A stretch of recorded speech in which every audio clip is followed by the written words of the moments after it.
গুরুদেব।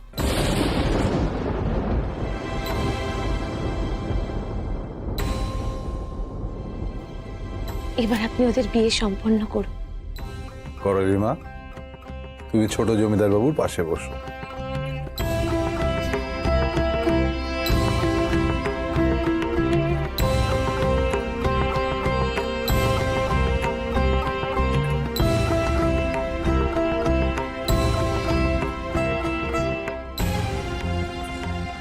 মা, করালি মায়ের হাতে দুটো মালা দিন। সে নিজে একটি মালা রাঘবের গলায় পরাবে, অন্যটি রাঘবের হাত ছুঁয়ে নিজের গলায় পরবে।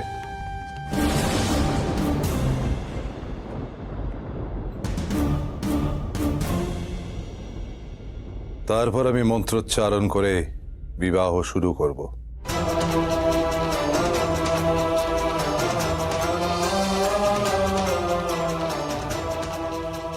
করালি,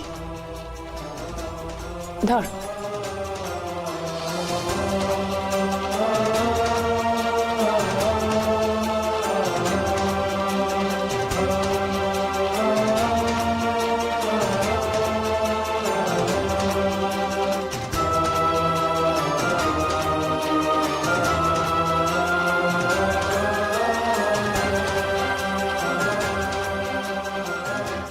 এবার এটা ওর হাতে ছুঁয়ে তুমি নিজের গলায় পরে নাও।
এবারে সিঁদুর দান হবে।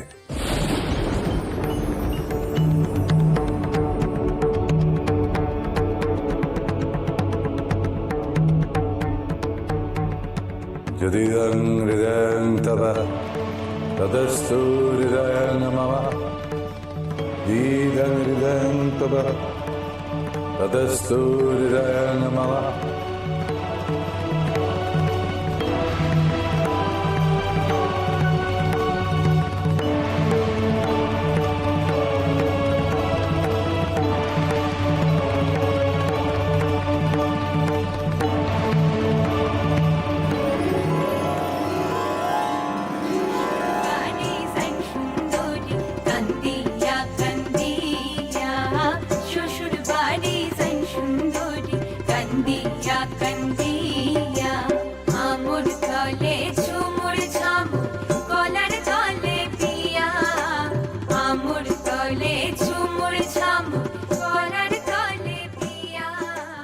এই বিবাহ এবার সম্পন্ন হল।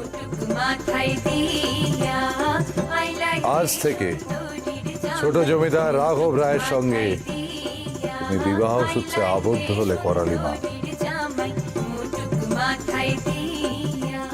এই পরিবারের একজন হয়ে তুমি লোকনাথের সঙ্গে মা কালীর পুজোর প্রচলন করো।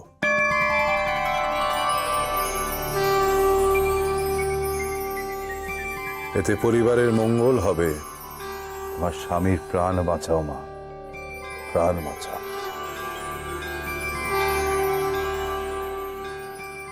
হেম, হেম, হেম, তুমি কোথায় গেলে? হেম,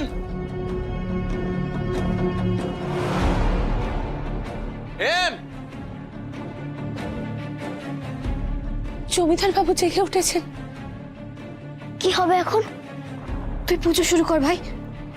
আমার স্বামীর আগে প্রাণ বাঁচুক, তারপর আমি নিজে মুখোমুখি হবে জমিদার মশাইয়ের। হ্যাঁ লোকনাথ, পুজো শুরু কর। জমিদার মশাই এখানে আসার আগেই পুজো এগিয়ে যাওয়া চাই।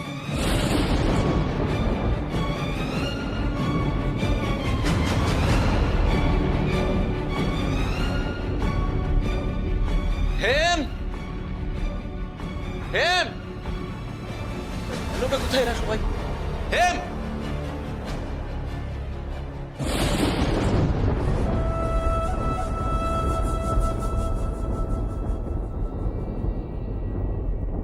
এ কি?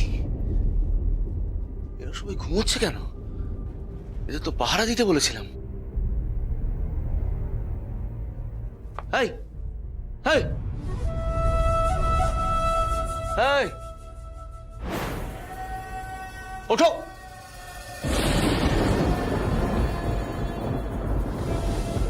রাঘবের ঘরে নেই। হেমের কোনো সাড়া শব্দ পাচ্ছি না।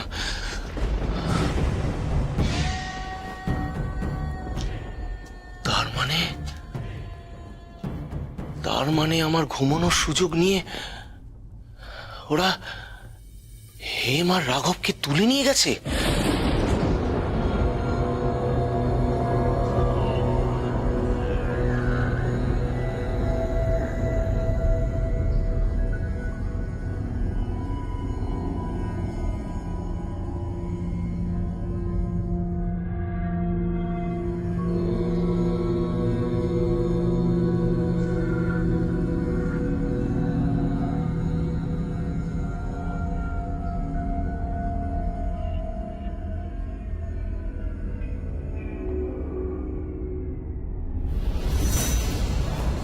ডাকাতের দল, এত বড় সাহস, এত বড় স্পর্ধা ওদের।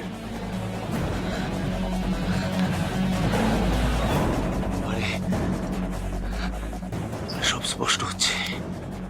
আমার বাড়ি থেকে আমার বউ আমার ভাইকে তুলে নিয়ে যায়।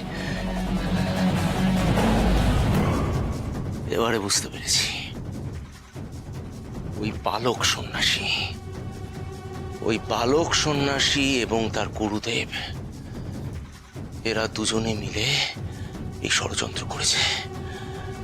ওরা সাহায্য করেছে ডাকাত দলকে।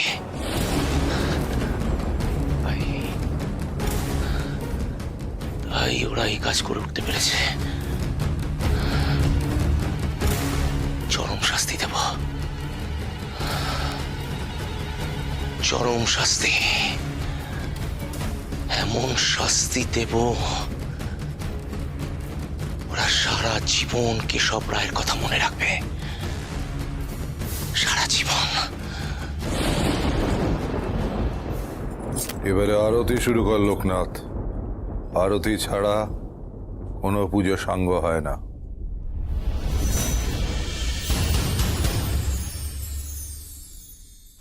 কোথায় ওই তিন বন্দী? ওই বালক সন্ন্যাসীরা আর তার গুরুদেব? তার মানে আমার চোখে ধুলো দিয়ে পালিয়েছে ওরা। বাইরে ওই প্রহরীরাও তো ঘুমোচ্ছে। এত বড় সাহস ওই ভবানী ডাকাতের দলবলেদের, এত বড় সাহস! আমাকে বোকা বানিয়ে পালিয়ে গেল।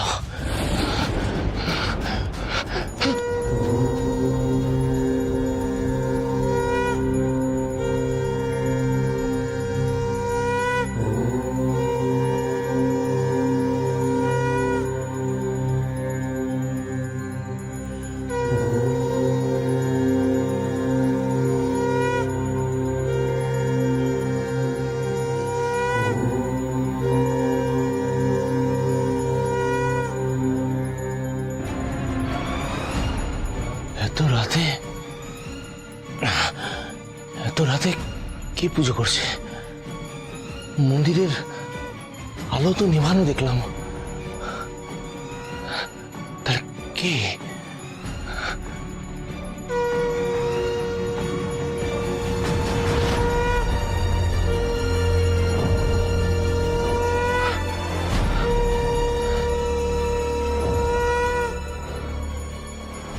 মাটির নিচ থেকে আসছে এই আওয়াজ। ও, তোর মনে কেউ চোরা কুটুরিতে পুজো করছে। দাঁড়াও, দেখাচ্ছি দেখাচ্ছি মজা আমি।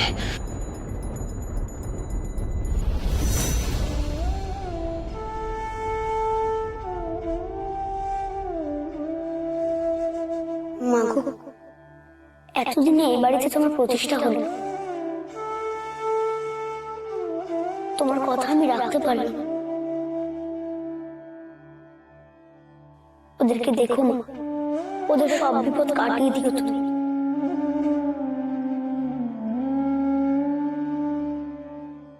বিশ্বাসঘাতক!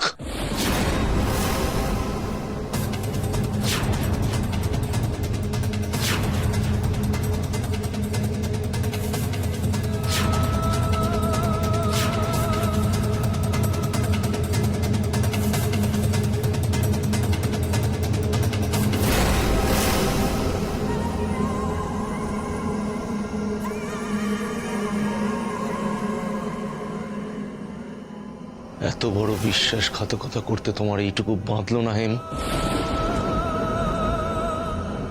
নিজের স্বামীকে তুমি ঠকাতে পারলে? হ্যাঁ,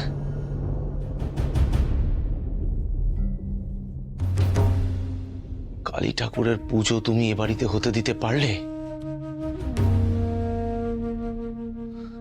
আর এই যে আপনারা বন্দী হয়ে এত বড় স্পর্ধা কি করে করলেন? যা দোষ করার আমি করেছি, শাস্তি দিতে হয় আপনি আমায় দিন, কিন্তু ওদের ছেড়ে দিন আপনি, ওদের ছেড়ে দিন। এই বাড়িতে মা কালীর কোনো স্থান নেই। একমাত্র মহাদেবের পুজো হবে এখানে। এক্ষুনি এক্ষুনি এই মূর্তি এখান থেকে সরাতে হবে। তোমরা কেউ আমাকে বাধা দেবে না। না জমিদার মশাই, মাকে আঘাত করার আগে আমাকে শেষ করতে হবে। আমি কিছুতেই মায়ের গায়ে তোমার হাত ছোঁয়াতে দেব না। ঠিক আছে, তবে তাই হোক, আগে তোকে শেষ করব। দেখ তোকে কি করি আমি। মামা ছাড়ো, ছাড়ো। আমাকে মারুন জমিদার মশাই। আমি লোকনাথকে আমার স্বামীর প্রাণ রক্ষার জন্য এই পুজো করতে বলেছিলাম।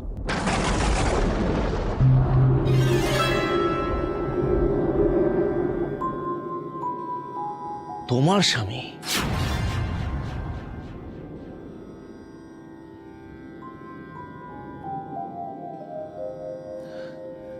কে তোমার স্বামী?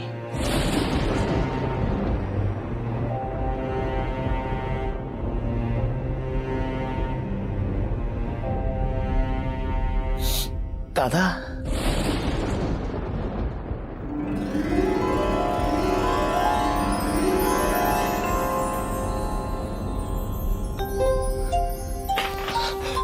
ভাই ভাই ভাই, সাবধানে সাবধানে। আমি কোথায়?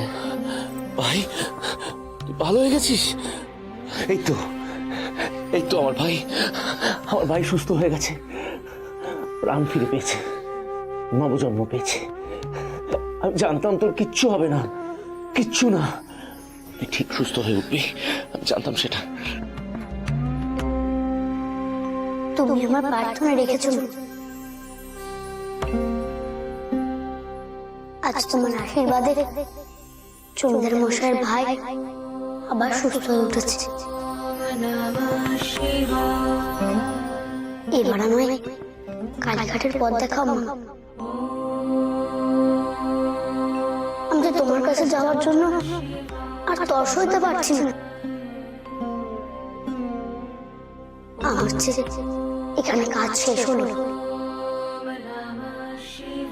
কে বললো তোমার কাজ শেষ হয়েছে?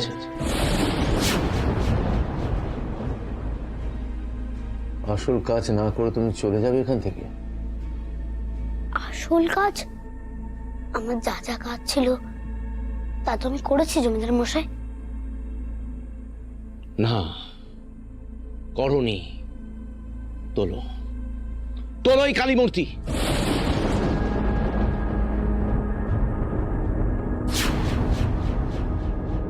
এ আপনি কি বলছেন? কালী মূর্তিকে প্রতিষ্ঠা করে তার সামনে শিবসতী পুজো হলো বলেই কিন্তু আপনার ভাই প্রাণে বেঁচে গেল। আর আর তারপরেও আপনি? হ্যাঁ, এরপরেও আমি বলছি, এই মূর্তি আমি এখান থেকে সরিয়ে ফেলতে বলছি। আমার ভাই আজ প্রাণে বেঁচে গেছে বলে ওই সন্ন্যাসীদের আমি কিছু করছি না, নয়তো এমন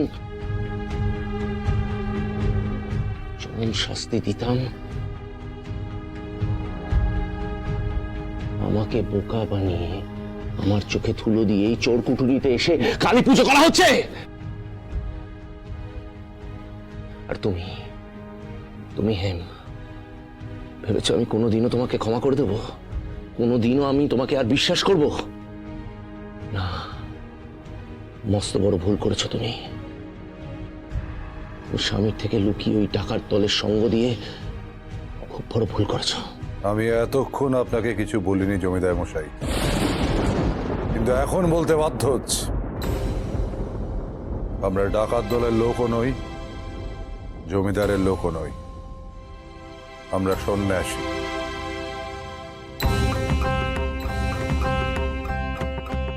এই সংসারের মায়া মোহ সব ত্যাগ করে আমরা সন্ন্যাসের পথে পা বাড়িয়েছি। আর আমার এই শিষ্য লোকনাথকে মা স্বয়ং দায়িত্ব দিয়েছেন এই সংসার থেকে সব পাপ দূর করে জগৎ সংসারকে রক্ষা করতে।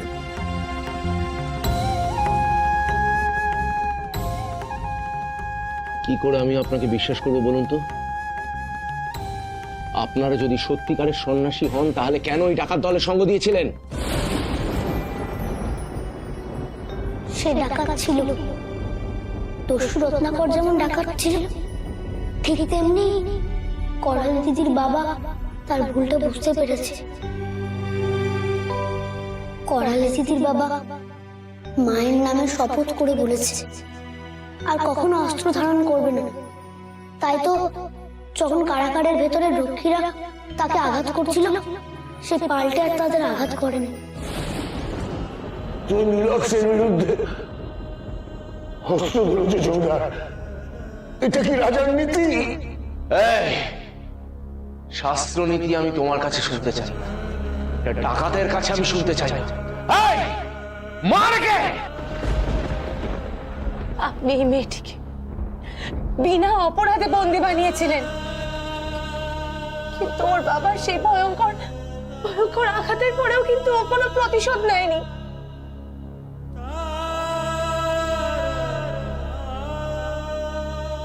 ও ঠাকুরপোকে প্রাণে বাঁচানোর জন্য ঠাকুরপোকে বিয়ে করেছে। এই শিবসতী পুজো যে ঠাকুরপোর স্ত্রী ছাড়া অন্য কারোর হাতে হতো না।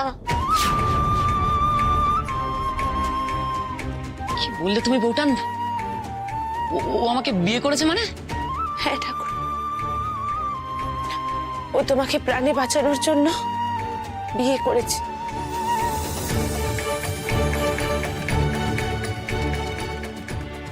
তোমার ছকে যে মৃত্যুযোগ লেখা ছিল।